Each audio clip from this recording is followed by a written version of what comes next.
दरअसल क्या है कि हरियाणा के आदमी को इतनी मस्ती मिल जाए बस वो पर्याप्त है जी। हमारे यहाँ तो हर संबंध हास्य रस में है ना जी। अच्छा, ये हरियाणा के ही बाप बेटे का संवाद हो सकता है। वो बाप ने बेटे से पूछा भी तेरा रिजल्ट क्या रहा। अच्छा। बोला जी हमारा जो प्रिंसिपल है ना उसका छोरा फेल हो गया। अरे बोले मैं तेरा रिजल्ट पूछ रहा हूँ। बोला जी गांव का सरपंच है ना उसका छोरा ही फेल हो गया। अच्छा। अरे बोले तेरा दिमाग खराब है, मैं तेरा रिजल्ट पूछ रहा हूँ। अरे बोले वही तो बता रहा हूँ, तू कौन सा प्रधानमंत्री लाग रहा है। वो मेरे पड़ोस में रहते जी रामकिशन जी, उनके बेटे का रिजल्ट आना था।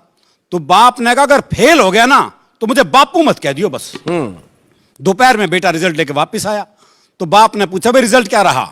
तो छोरा बोला रामकिशन के रखा रिजल्ट में छोड़ना। ये हरियाणा के संबंध ऐसे ही हैं जी। जब ये बाप बेटे के ऐसे हैं तो सास बहू दामाद ये तो हास्य से भरे ही पड़े हैं जी। वो एक दामाद पूछा ससुराल पति को लेने, तो सास का जी नहीं कर रहा था भेजने का। तो उसने कहा अगले हफ्ते आइए। वो अगले हफ्ते आया। सास बोली बे जी नहीं भरा, अगले हफ्ते आइए। वो फिर अगले हफ्ते आया। सास बोली तू तो हर हफ्ते आ जा है। हाँ। हम अभी नहीं भेजेंगे, 15 दिन के बाद भेजेंगे। बोला जी मैं भी आ जाके थक गया, मैं 15 दिन यहीं रुकूंगा। बोले जी आप रुकोगे तो लोग क्या कहेंगे। बोले क्यों, थारी छोरी हमारे यहाँ 6 महीने रुकी। हाँ, सही बात है। बोले जी वो तो आपके यहाँ ब्याही गई है। तो बोले मैं कह रहा फूका गया हूं। वो एक और दामाद पता ससुराल पति को लेने, तो सास का जी नहीं कर रहा था भेजने का। तो उसने बाकी बच्चों से कहा बोल जीजा को समझाओ। अच्छा। और अगर नहीं माने ना तो यूं कह देना हमारी माता जी की देवी आ जाती है। देवी आ जाती है। और जब देवी आ जाती है अपनी बात मनवा के छोड़ती है। बालक पहुंच गए, बोले जी आज अभी नहीं भेजेंगे। बोले लेके जाऊंगा। बोला ऐसा हमारी माता जी की देवी आ जाती है और जब देवी आ जाती है अपनी बात मनवा के छोड़ती है। बोला देवी आ जाए देवा आ जा, मैं तो लेके जाऊंगा। थोड़ी देर बाद सास जो बाल वाल बिखेर के आ गई। बोले देवी आ गई ना भेजूं, देवी आ गई ना भेजूं, देवी आ गई ना भेजूं। दामाद थोड़ी देर ड्रामा देखता रहा, फिर बोला भैरव आ गया लेके जागा। दरअसल क्या हमारे यहाँ काम वही कर सकते हो जो हरियाणा का ही हो जी। अच्छा। जैसे डॉक्टर है, कोई और प्रदेश का जाके वहां डॉक्टरी करने लग जा, कर ही नहीं सकता। हाँ। क्योंकि मरी बीमारी ऐसी बताओगा। बोले डॉक्टर साहब कालजे में कुछ धुआं सा उठा है। और डॉक्टर भी कमाल है। वो एक डॉक्टर एक मरीज का चेकअप कर रहा था, देखा उसकी दोनों टांगे नीली पड़ गई। बोले ओहो जहर चढ़ रहा है भाई, टांगे काटनी पड़ेंगी। दोनों टांगे काटी गई साहब, नकली टांग लगवाई गई। देखा कुछ दिन नकली टांग भी नीली पड़ गई। हाँ। बोले ओहो तुम्हारी तो जीन्स ही रंग छोड़ती है।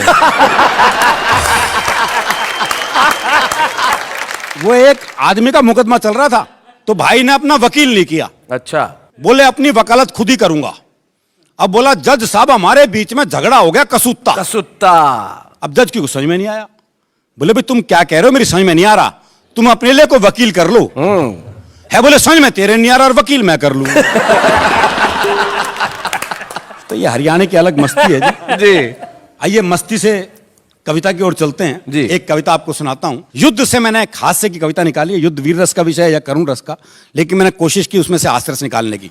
सीमा पर जैसी छिड़ी लड़ाई, देशभक्ति की भावना सब में उमड़ आई।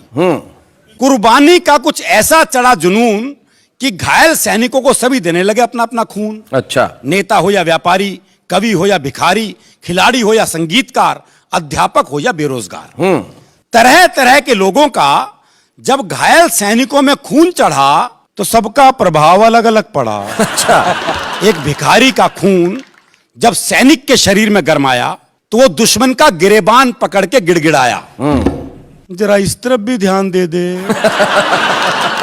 दे दे ऊपर वाले के नाम पे अपनी जान दे दे। इतना कहकर जैसी उसने जान ली, दूसरे दुश्मन ने उसकी नियत फौरन पहचान ली। वो वापस नियंत्रण रेखा की तरफ भाग चला। हमारा सैनिक बोला जो दे उसका भी भला, जो ना दे उसका भी भला। कवि का खून चढ़े सैनिक ने जब दुश्मन को अपने चुंगल में फंसाया तो दुश्मन गिड़गिड़ाया, माफ कर दो माफ कर दो। सैनिक बोला जाओ तुम्हें माफ किया। इतना कह के पहले तो उसने बंदूक की नाल साफ करने वाले ब्रश से दुश्मन का कान साफ किया। अच्छा। फिर अपनी कविताओं का बारूदी पुलिंदा बंदूक की जगह अपनी जुबान में भरा। अच्छा। और दाग दिए 12 दोहे 24 कविताएं और 36 चौपाई। अच्छा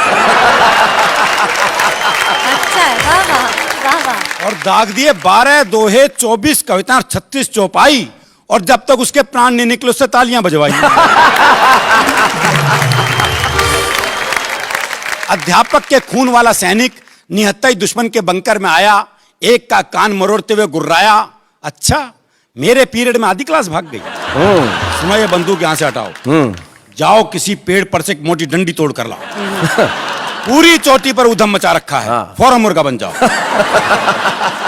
और मुर्गा बने बने ही अपने खून से 40 बार जय हिंद लिखकर दिखलाओ। क्या बात। तुम्हें बंदूक में ना गोली भरनी आती है, ना चलानी आती है। कुछ दिन मेरे घर ट्यूशन पढ़ने आओ।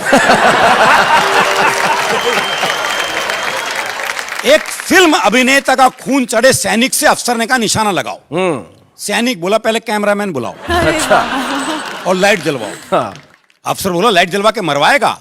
तो सैनिक बोला मुझे मरने का डर मत दिखाओ, ये काम मैं पहले भी कर चुका हूं। अच्छा, अब से पहले 15 फिल्मों में 50 बार मर चुका हूं। अच्छा। अफसर चौंका, 15 फिल्मों में 50 बार? ऐसा तूने क्या करा था? सैनिक बोला क्यों, रीटेक में क्या तेरा बाप मरा था? फिल्मोनिया से ग्रस्त व्यक्ति के खून ने और कमाल दिखाया। फिल्मोनिया। हाँ, आगे बढ़ते दुश्मन को देखते ही चिल्लाया, जानी तुम्हारे पांव देखे बहुत गंदे हैं, इन वादियों में घिन आएगी, इन्हें हमारी जमीन पे मत रखना, जमीन मैली हो जाएगी। क्या बात है, वाह। जमीन मैली हो जाएगी। और शिक्षा व्यवस्था पर एक व्यंग। एक सैनिक का बहुत ही मजबूत था कांधा। उसने 4 दुश्मनों का एक गट्ठर सा बांधा, उठाया, पीठ पर लटकाया और सारे युद्ध क्षेत्र का नक्शा बदल दिया। जब वो 5वें दुश्मन को एक हाथ में पानी की बोतल की तरह लटका कर चल दिया। अच्छा, सब हैरान परेशान, खा गए गच्चा। लेकिन यह किस्सा है सच्चा, क्योंकि उस सैनिक को खून देकर आया था एक स्कूल का बच्चा। क्या बात। एक सैनिक को गलती से एक नेता का खून चढ़ गया। बस यहां गलती हो गई। हाँ। एक सैनिक को गलती से एक नेता का खून चढ़ गया, ठीक होते हुए फ्रंट की बजाय दिल्ली की तरफ बढ़ गया। उसे फ्रंट का मतलब समझाया गया और सीधा कारगिल भिजवाया गया। वहां तोपों को देखते ही उसका कलेजा हिला। अच्छा, यही हो बोफोर्स तोप जिसका कमीशन मुझे आज तक नहीं मिला। चल छोड़, अभी इस चक्कर में क्या पढ़ना है। फिर अफसर से बोला अच्छा बताओ मुझे किस चुनाव क्षेत्र से लड़ना है। अफसर ने कहा द्रास। वो बोला क्या कहा, मद्रास? मुझे तो उत्तर भारत में कहीं से लड़ा दो। अफसर गुस्से में बोला इसे सीधा टाइगर हिल पे चढ़ा दो। वो सिरफिरा चढ़ते चढ़ते कई बार गिरा। इस दृश्य का आप लोग आनंद लें जी। वो सिरफिरा चढ़ते चढ़ते कई बार गिरा, जहां भी 2-4 सैनिक दिखें वहीं रस्सी छोड़ दे और वोट मांगने के लिए दोनों हाथ जोड़ दे।